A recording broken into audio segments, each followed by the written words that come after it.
And so when there's confusion intact, that is when the ego demands that the ego is correct because it fears.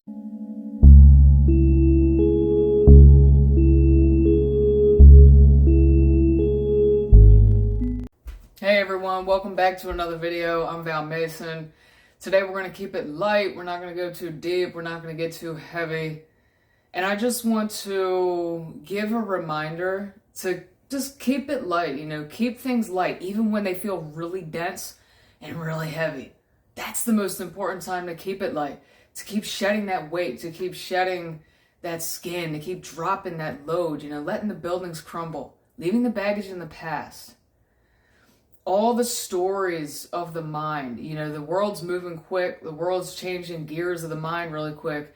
That's the most important time to slow down, to breathe, to steady yourself, and to follow your heart.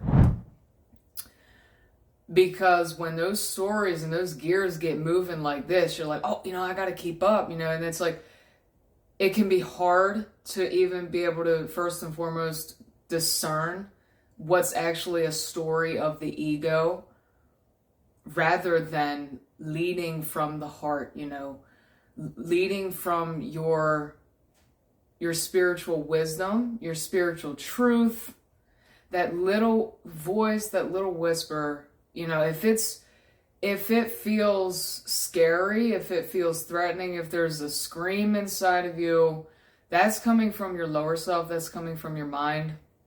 Is coming from a story of the third dimension that's, wrapped around your egoic mind and the patterns of our lives. There's no escaping it. We can't escape it. The whole thing about escape the matrix, you can't escape the matrix because we're in the matrix. The idea, the goal is to be able to develop that skill of discerning what's actually a story wrapped around the ego that we no longer have to participate in, that we no longer have to follow, that we no longer have to listen to, and what is the truth? What's the future? What do we want to create? What direction do we want to go in? What's the energy that we want to create?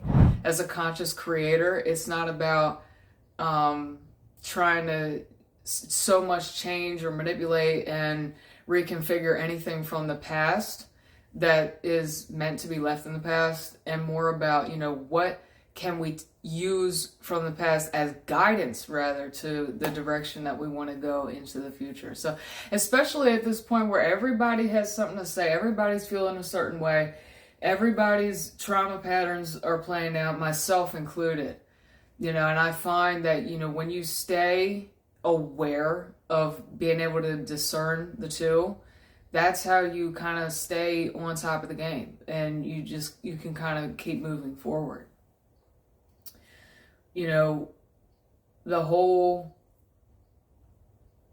shebang, the whole entire thing going on here is about being able to move forward using the past as guidance.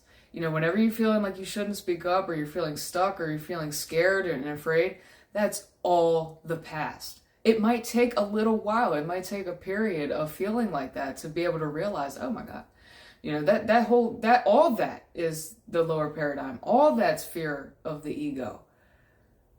And then once you get that, and you start layer by layer shedding those fears, then you can keep moving forward. It's not so serious. You're not taking yourself serious. You're not taking what's going on in the world so serious. Like, we're not letting it go to the point where, it doesn't matter. But we see through the illusion. And when you see through the illusion, that's the most important thing, because then you can create a brighter future. You can calm people who are, struggling with emotions, and remind the world around you what really matters and what to do about it, how to go about that. Because it's like, this is that moment. And I think there's a lot of people who are still yet to discover that they're actually not talking from their heart and soul. They're talking from their mind, but they think it's them. It's like, well, I'm conscious, I'm awake, but it's like, how conscious are you? Because if you think you have to fight in some kind of battle, if you think you have to defeat something or manipulate a situation or scheme and plot, you're not very conscious at all. You're operating from the mind and the ego. And the mind and the ego, number one, evil's greatest weapon is confusion. And so when there's confusion intact, that is when the ego demands that the ego is correct. Because it fears. It fears breaking through that illusory veil of confusion into the truth. Because once you hit the truth, then you have a whole new set of responsibility and a new caliber set of challenges before you, because you've taken this responsibility. So in some aspects and respects, it's pretty clear cut. Just stick to the truth, stick to it, just stick to the truth. But at the same time, it can be a bit of a workout in being able to build your spiritual muscle using all that equipment in the gym of life, right? From the past, the old stories, that's all equipment to learn how to build our muscle. You go into a gym, if you don't know how to use that equipment, then you're probably not going to last very long, or you're just going to get bored and walk away. You want to learn how to use the equipment and use it properly, and that's what everyone's doing right now. It takes time. Be patient with yourself, but also be persistent, be dedicated, be committed, and take those words lightly. Those words aren't as heavy as the mind would want you to think. It's actually, being committed actually makes life very easier. So that's my message. That's my reminder for you today. Be blessed today and always.